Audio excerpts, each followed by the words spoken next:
Kembali lagi di Ruang Pandit. Kembali lagi bersama saya Yazid dan juga Mas Irawan ada di sini. Oke, kalau kemarin kita bahas timnas Mas, kita juga harus recall lah ke kompetisi sepak bola Eropa. Ya, harus imbang lah. Bener lah, karena negeri, lagi luar rame negeri. banget. Lagi rame banget nih bursa transfer walaupun Bursa transfer. liga sebenarnya masih bulan depan ya. Bulan depan ya sebenarnya. Ya, masih akhir sebulan Agustus lagi lah. ya. Tapi bursa transfer makin panas. Contohnya kayak di Liga Spanyol dulu deh. Kita deh recall ke Liga Spanyol dulu. Ada Real Madrid yang baru meresmikan bek kiri baru yaitu Alvaro Carreras. Kalau aku sih ngelihatnya sebagai apa ya, yang sering nontonin Madrid lah. Oh, bukan sebagai Madridista. Bukan. Ya sering nontonin Madrid lah. Ya. Madrid memang butuh banget bek kiri baru setelah musim lalu Ferland Mendy itu sering banget cedera. Dan Fran Garcia di laga-laga besar demam panggung gitu kelihatannya. Kayak belum siap lah untuk di panggung tertinggi, apalagi di momen-momen besar. Itu Fran Garcia kayak belum siap musim lalu. Iya, Tapi ternyata di Piala Dunia antar klub itu dia. Step up Fran Garcia. Jadi salah satu pemain yang cukup berkembang secara signifikan di bawah asuhan Xabi Alonso, dan itu memang yang saya harapkan dari seorang Xabi Alonso. Karena tipikal Fran Garcia ini sebenarnya hampir-hampir mirip Frimpong gitu. Dia punya kecepatan, rajin akselerasi ke depan, tapi sayangnya memang kalau yang terakhir itu dia masih belum kelihatan link up-nya sama Vinicius. Vinicius kayak masih belum percaya nih sama Fran Garcia, entah kenapa. Ya semoga dengan datangnya Alvaro Carreras ini, terlebih dia kan back utamanya Benfica, ya kan udah main di Liga Champions juga. Ya semoga aja bisa lebih siap ketimbang Fran di laga-laga besar gitu. Nah kalau Mas Irawan ngelihat kayak gimana? Salah satu yang mendapat keuntungan dari Madrid mendatangkan Alvaro Carreras adalah MU pastinya. Karena dia dapat duit. Dapat duit. Padahal kalau dilihat-lihat MU juga butuh gak sih bek kiri sebenarnya? Tapi MU lebih butuh duit daripada. Oke lah. Bayangin berapa pemain yang dijual oleh klub lain tapi MU dapat duit sekarang banyak tuh. Oke. Belum ketemu sosok bek kiri yang bisa sustain diandalkan di skuadnya ya, di era siapapun termasuk Ancelotti dan sekarang Xabi Alonso mungkin. Walaupun benar tadi ngelihat Fran Garcia main di Club World Cup sama pada musim lalu itu beda banget. Bahkan Fran Garcia tuh salah satu pemain yang paling menonjol selama Club World Cup, setidaknya di skuad Madrid ya. Bahkan kalau saya pribadi ngeliat bahkan lebih menonjol daripada TAA, walaupun TAA sempat nyumbang 1 assist gitu di. Ya, kalau secara konsistensi Fran Garcia ini lebih konsisten dari TAA. TAA wajar, dia baru datang gitu. Tapi di antara pemain di lini belakang, Fran Garcia ini yang paling konsisten dan yang paling stabil dibanding rekannya kayak Raul Asensio yang sempat kartu merah, terus Rudiger dan lain-lain. Lawan PSG. Iya itu. Dan itu sebuah sinyal positif sebenarnya. Tadinya saya pikir kalau dengan penampilan Fran Garcia di Club World Cup, Madrid kayaknya nggak bakal ngebet lagi datengin bek kiri termasuk Carreras. Tapi ternyata tetap didatangkan dengan harga 50 kalau nggak salah. 50 juta cukup mahal juga. Walaupun ya usianya masih relatif muda dan sebenarnya mungkin keputusan Madrid mendatangkan Alvaro ini salah satunya adalah bagian dari proyek jangka panjang seenggaknya. Apalagi dia juga kan ini kan dari Madrid kan. Iya, dari Castilla. Dan itu emang salah satu ciri khasnya Madrid kan, mereka setiap musim hampir selalu walaupun nggak terus selalu mendatangkan pemain setidaknya dari dulunya jebolan Castilla gitu. Dan itu emang yang diperlukan di Spanyol juga kan, bahwa di skuadnya harus ada pemain Castilla yang didaftarkan dan yang dimainkan, dan itu jadi proyek yang emang diharapkan Madrid ke depannya, bahwa setidaknya ketika dia mendatangkan pemain-pemain baru harus ada pemain Castilla yang didatangkan juga. Kayak musim lalu beberapa pemain Castilla juga didatangkan, terus termasuk strikernya siapa? Strikernya Castilla juga bukan ya? Sekarang? Enggak yang dulu?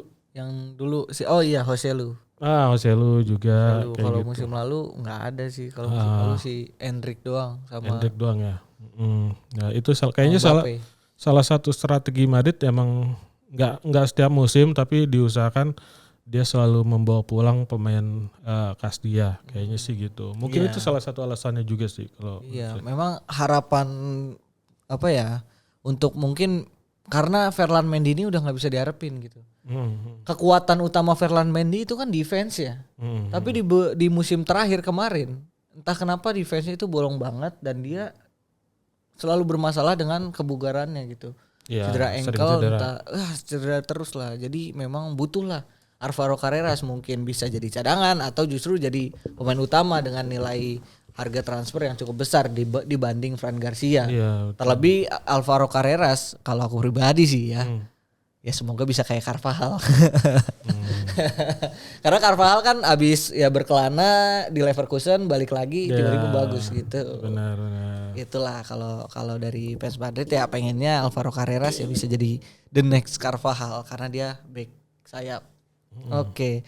Kalau kita udah bahas Madrid, nggak afdol kalau nggak bahas Barcelona yang baru saja meresmikan, belum resmi sih sebenarnya ya, tapi udah here we go dari Fabrizio Romano meminjam Marcus Rashford setelah gagal Nico Williams.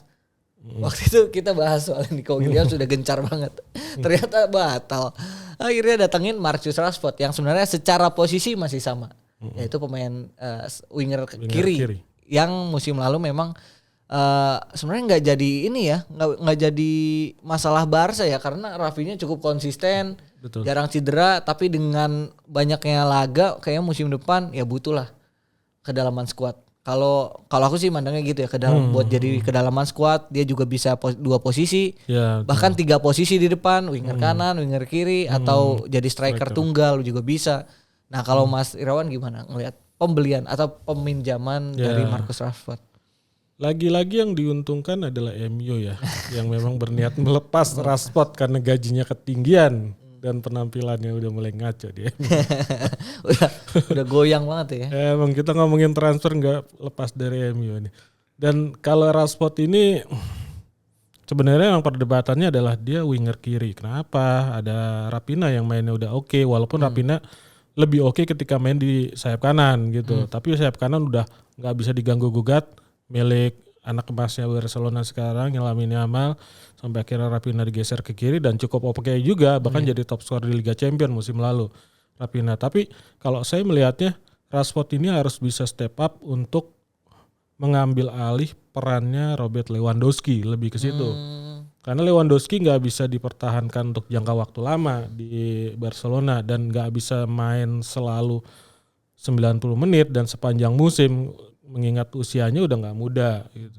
Jadi Barcelona butuh pemain yang bisa melapisi atau setidaknya rotasi dengan Lewandowski di lini depan, dan Rashford udah cukup teruji ketika main di striker juga kan di beberapa kesempatan di MU ataupun di Aston Villa kemarin gitu. Dan sebenarnya saya lebih ngelihatnya bukan Rashford untuk mengisi peran atau menggantikan perannya Raphinha atau merotasi Raphinha, tapi lebih gimana Rashford untuk kedepannya bisa mengisi pos yang kelak bakal ditinggal Lewandowski, setidaknya itu sih kalau. Oke, memang iya ya, artinya memang Barcelona musim depan udah nggak bisa atau nggak bisa mainin Lewandowski tiap minggu ya, apalagi kan tiap minggu musim depan kayak tim-tim udah main 2 atau 3 kali tuh setiap minggu. Iya, karena banyaknya kompetisi ya, apalagi Liga Champions dengan format barunya.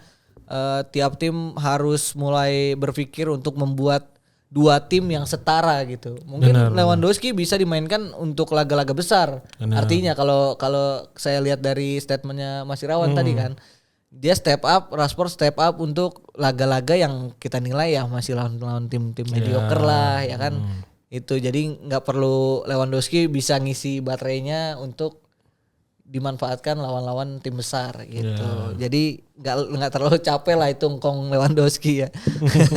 Udah berasa juga musim lalu karena tiba-tiba di saat-saat genting malah cedera gitu. Kan? Karena itu terlalu diporsir dan nggak ada penggantinya. Ferran Torres dia tuh kayaknya makanannya Madrid aja. Dia kalau lawan Madrid baru tuh golin banget. Entah kenapa Ferran Torres kalau lawan Madrid golin terus. Padahal kalau lawan-lawan tim-tim kayak gitu kayaknya nggak meyakinkan cara mainnya gitu. Tapi memang Rashford Ya hadirnya Rashford ya itu tadi, ketimbang Nico Williams yang cuma bisa main dan beroperasi di sayap kiri. Sedangkan di sayap kiri udah ada Rafinha yang cukup konsisten musim lalu. Ya mending Rashford juga lah. Iya. Jadi kalau misalkan untuk menambah mungkin lini depannya biar lebih tajam, bisa aja Rashford di kiri, Rafinha nanti main di tengah justru.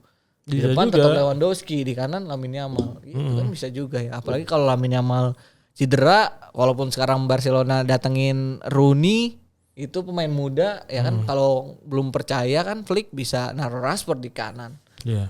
Itulah kita ngelihat Rashford sebagai pemain yang versatile, bisa mengisi rotasi buat Barcelona ya gitu ya. Nah, kalau Spanyol kayaknya itu aja ya.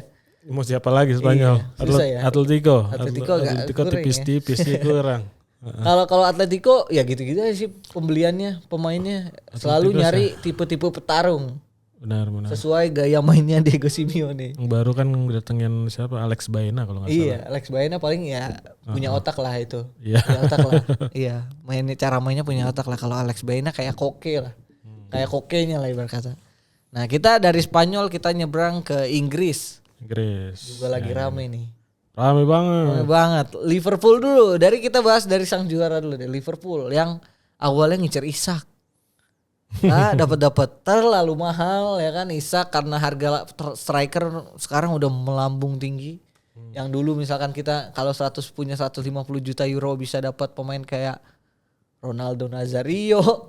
Itu juga masih kembalian tuh. Masih kembalian. Iya. Sekarang dapatnya sekelas Isak. Nah, dia setelah gagal ngincer lah Ekitike sekarang. Pemain yang diincer sama Newcastle, diambil alih sama Liverpool. Dan Ekitike-nya memang pengennya ke Liverpool. Gitu. Dia tuh di mana sih? Frankfurt. Ya. Gimana tuh kalau Mas Irawan katanya? Saya juga enggak terlalu ini ya. Skema awalnya kan tadinya kan Liverpool ngincer Isak. Dihargai 120 juta 120 ya. Euro apa pound? Euro kayaknya. Nah, dan Newcastle menjadikan Ekitike ini sebagai proyeksi untuk menggantikan Isak gitu kan. Ternyata Liverpool gagal atau mundur atau gimana dari perburuan Isak dan beralih ke Ekitike yang tadinya diincar Newcastle untuk menjadi pengganti Isak kalau dia jadi pindah. Dan Liverpool membandir Liverpool apa Frankfurtnya, pokoknya harga yang beredar adalah 90-90-90-an ya. Dengan harga yang selisihnya sebenarnya ya mungkin kalau aslinya gede ya, tapi kalau dari angka sebenarnya nggak terlalu kelihatannya 90 ke 120 gitu. Kalau ini saya pribadi ya, walaupun saya bukan penggemar Liverpool, tapi kalau ngelihat antara Isak atau Ekitike, yang satu sudah Premier League proven, sudah punya menunjukkan kemampuan bagaimana ketajamannya di Premier League gitu, dengan harga 120 juta euro. Tapi nggak jadi dikejar dan justru beralih ke pemain yang belum pernah tampil di Premier League yang sebelumnya di Liga Prancis dan di Liga Jerman gitu. Dengan harga yang 90 juta euro, ini sebuah perjudian yang sangat berani gitu. Kalau saya jadi John W. Henry mungkin lebih baik ngejar Isak segimanapun juga 120 juta ya udah bayar. Yang penting potensi dia untuk kembali gacor tuh cukup besar karena dia udah bermusim-musim di Premier League, udah teruji, nggak butuh adaptasi lebih lagi. Sedangkan Ekitike, apakah Liverpool nggak punya kekhawatiran bahwa Ekitike ini akan menjadi the next Nunes gitu? Nunes juga kan dibeli dengan harga mahal dari liga luar, belum Premier League proven, sehingga akhirnya menjadi Nunes seperti sekarang. Jadi Nunes, iya sih benar. Ya kan gitu. Kenapa nggak tetap aja Isak? Kenapa nggak belajar ya maksudnya? Iya sih kalau aku juga memang sebenarnya entah kenapa ya, mungkin kayaknya di luar itu ada biaya-biaya tambahan kali ya Mas ya. Mungkin. Yang kita nggak tahu ya. Mungkin. Bisa jadi memang ya sampai 150 itu yang bikin Liverpool akhirnya mundur gitu. Ya, nggak ngejar si Isak lagi. Padahal kalau kita ngelihat dari segi potensi dan juga kemampuan kayaknya ya Isak agak jauh lah ya. Iya. Karena dia udah ready dengan ya kesibukan IPL saat ini gitu, mau lawan siapapun dia bisa lah, udah siap gitu dengan dan juga mungkin udah paham dengan skemanya Liverpool. Tapi Ekitike ya gambling sih. Sebenarnya kalau Ekitike-nya harganya nggak sampai 90-an sih oke lah ya. Misalnya 70-an, 60 mungkin masih make sense gitu. Karena harganya udah hampir nembus angka 100 itu yang kayaknya agak-agak gimana gitu. Kalau kita bicara soal Florian Wirtz yang ya oke, di harganya juga gede gitu, tapi dia jam terbang di berbagai turnamen udah tinggi juga gitu, dan bersama timnas, bersama di Liga Champions dan lain-lain udah tinggi gitu. Ekitike ini kan pemain muda yang lagi baru naik daun di musim lalu gitu kan. Walaupun musim sebelumnya udah kelihatan, tapi dia baru mulai mencapai puncaknya di Frankfurt kemarin kan. Jadi gambling juga. Itu iya memang bedanya dengan Florian Wirtz memang itu sih. Kalau Florian kan dia udah beberapa musim terakhir ya, udah 3 musim terakhir tuh konsisten, maksudnya produktivitasnya tuh konsisten. Jadi ya wajar lah dia dihargai segitu, ditebus dengan harga 130-an. Ya wajar juga karena produktivitasnya dan dia juga masih muda. Sedangkan Ekitike baru 1 musim, ya bener mirip banget Nunes sih. Nunes juga kayak gitu soalnya. 1 musim Jurgen Klopp minat 100 juta, 90 juta, 100 juta tarik ya begini. Ya tapi memang Ekitike mungkin bisa dijadikan semacam tandingannya buat Nunes nih. Katanya soalnya ini Nunes break season nih apa ya namanya? Kayaknya ini jadi seasonnya Nunes karena dia baru aja kehilangan teman baiknya itu si Jota. Iya entah. Tapi katanya sih memang dia pengen keluar juga sih, nggak tahu. Ya kayaknya sih justru feelingnya Liverpool datangin Ekitike mau nggak mau harus jual Nunes, kayaknya sih gitu. Walaupun memang Liverpool lagi gencar banget bakar duit. Iya. Sih. Ya semoga aja sih karena aku pribadi walaupun apa ya bukan fans Liverpool ya, tapi pengen aja sih ngelihat Nunes ya 1 musim lagi lah, cobalah di Liverpool lah. Gitu. Ya kalau nggak bisa pindah lah ke Serie A kemana kayak. Iya gitu. Kan kemarin itu pengen dijadiin the next Cavani sama Napoli, cuman kemahalan the next Uruguay di Napoli cuman kemahalan. Ya itulah. Tapi memang aktivitas Liverpool cukup luar biasa ya. Benar. Ya semoga aja tidak flop lah karena itu cukup mahal lah.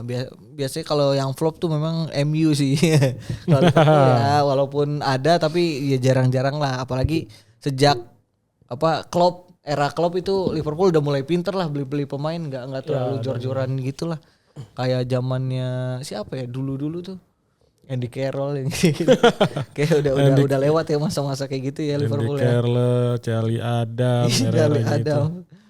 Nah, kalau ngomong Liverpool juga nggak enak nggak nyinggung rival ya kan. Aduh orang. Siapa nih Everton? Fans Liverpool masih nganggap rival gak ya?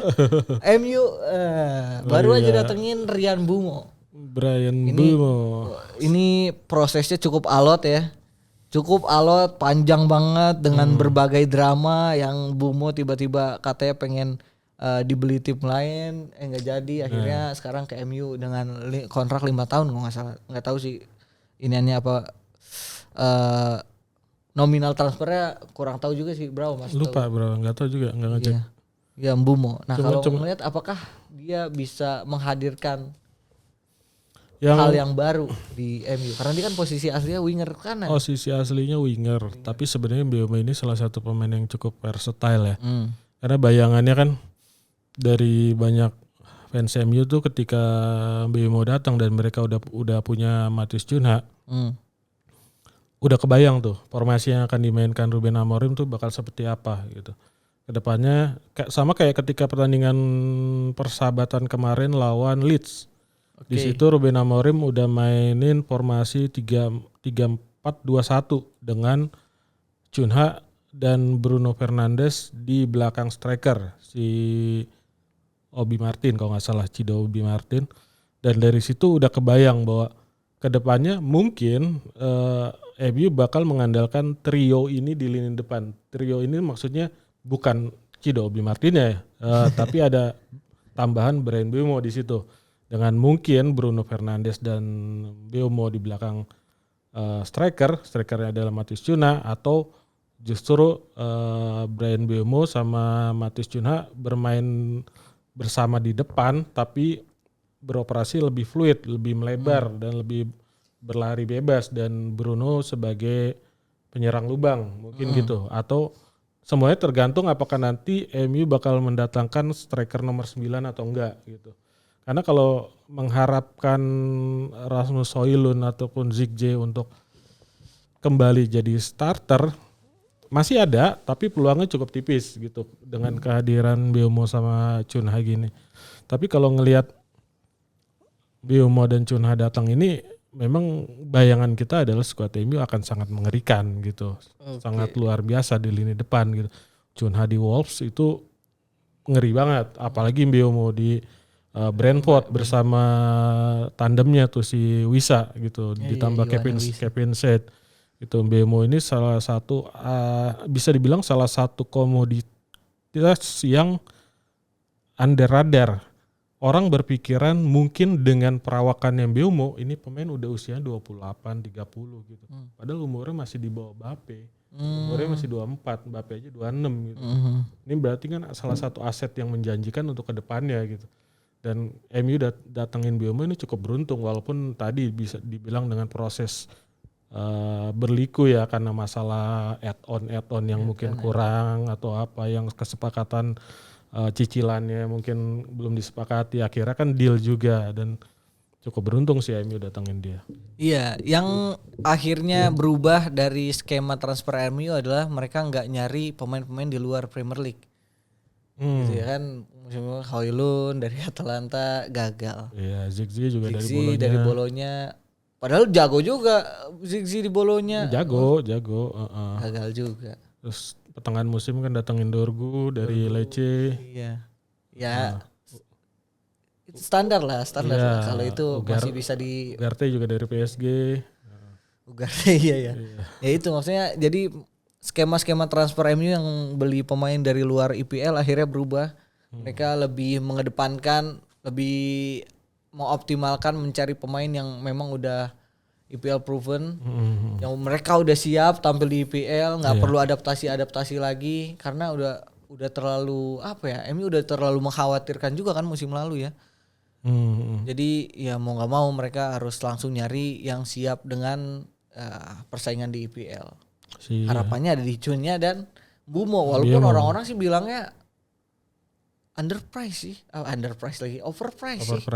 Karena terlalu mahal apalagi Cunha ya. Cunha banyak ada yang bilang overpriced ya, gitu. Jadi ya tapi semoga aja ini bisa jadi semacam angin segar lah buat MU yang musim lalu winger-wingernya itu egois sih. Egois dan finishingnya juga ngaco. Gitu. Egois tapi ngaco bener finishingnya. Jadi ngeselin juga. Iya.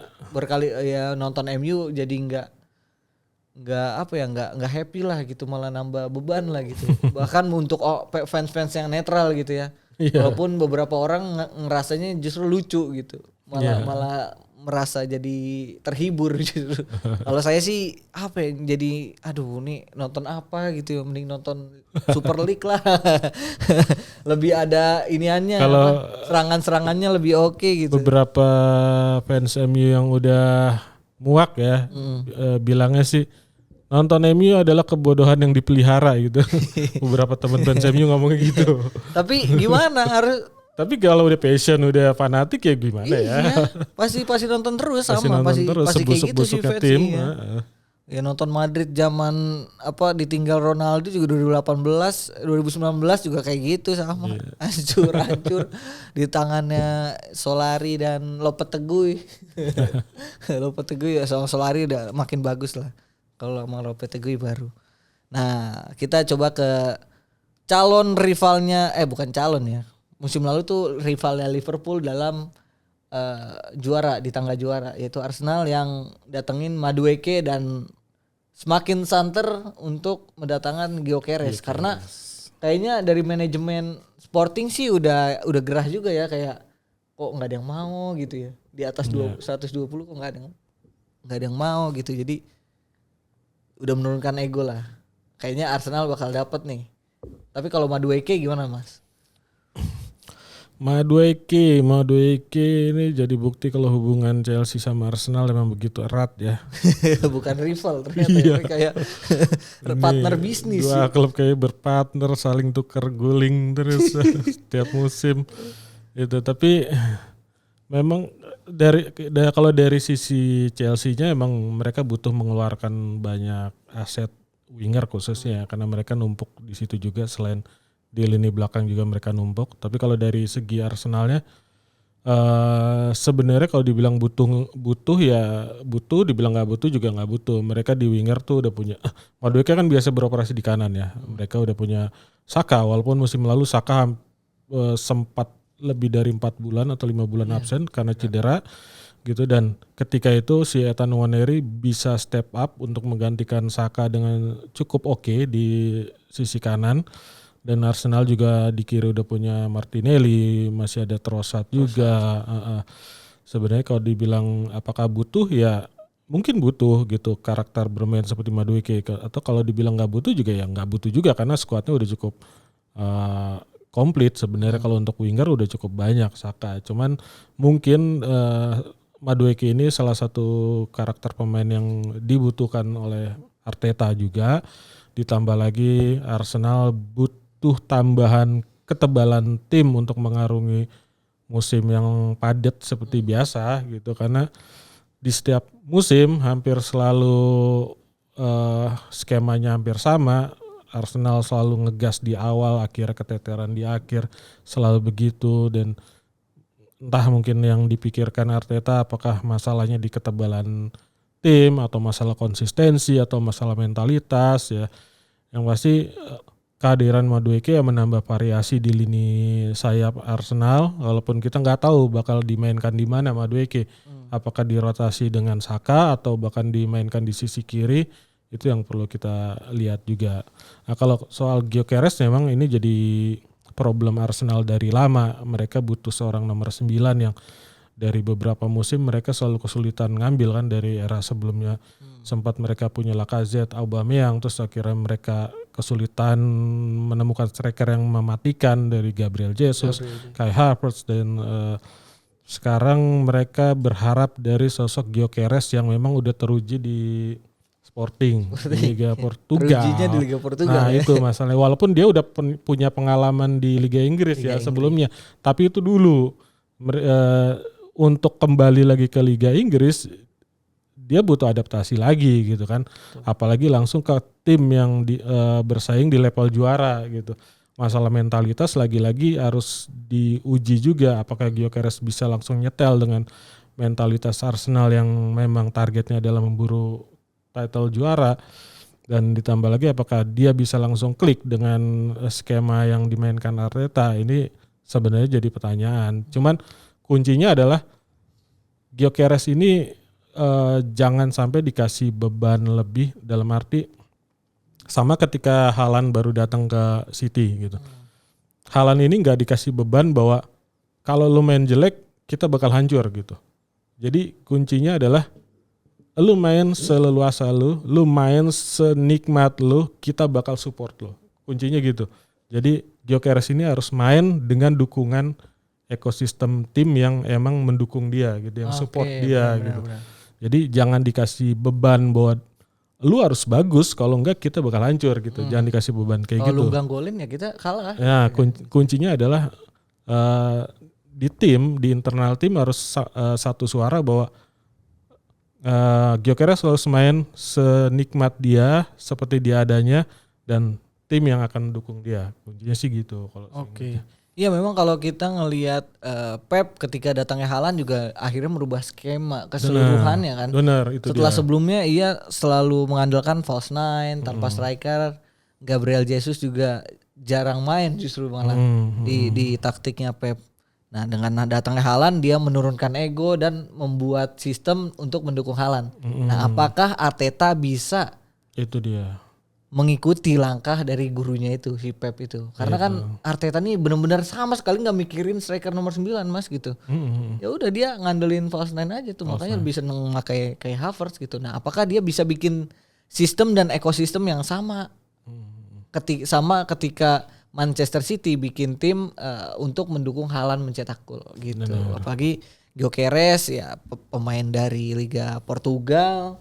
Kalau punya dituntut ekspektasi tinggi kayaknya berat juga sih buat Gyökeres ya. Walaupun nih anak nggak tahu ya ini pemain punya tingkat percaya diri yang tinggi sih gitu. Kalau dari ngelihat statement-statementnya dia lah, pokoknya kalau dia ngomong-ngomong di media gitu kayak, wah ini orang percaya diri banget nih. Gitu. Iya, tapi kayaknya Darwin Núñez juga percaya dirinya tinggi deh. Tapi Darwin Núñez nggak bisa bahasa Inggris. Walaupun dia nggak bisa bahasa Inggris ya. Iya gitu. Jadi kayak yang bikin salahnya itu, yang bikin proses adaptasi kurang lancar. Ya itu gitu, harusnya mau mengalah untuk meluangkan waktu belajar bahasa Inggris lah. Bener. Gitu. Arnold aja belum ada sehari di Spanyol langsung bisa pidato. Itu dia. Itulah mungkin ya kayaknya udah dulu ya Mas ya. Oke, udah dulu. Itali kayak nanti next time kita bahas Itali buat awal mungkin musim aja kali ya. Liga terbaik di dunia. Liga terbaik di dunia. Kompetitif ya. Oh iya. Kompetitif ya. Yang katanya Liga Oke, Petani sampai nih. jumpa di episode selanjutnya. Ciao.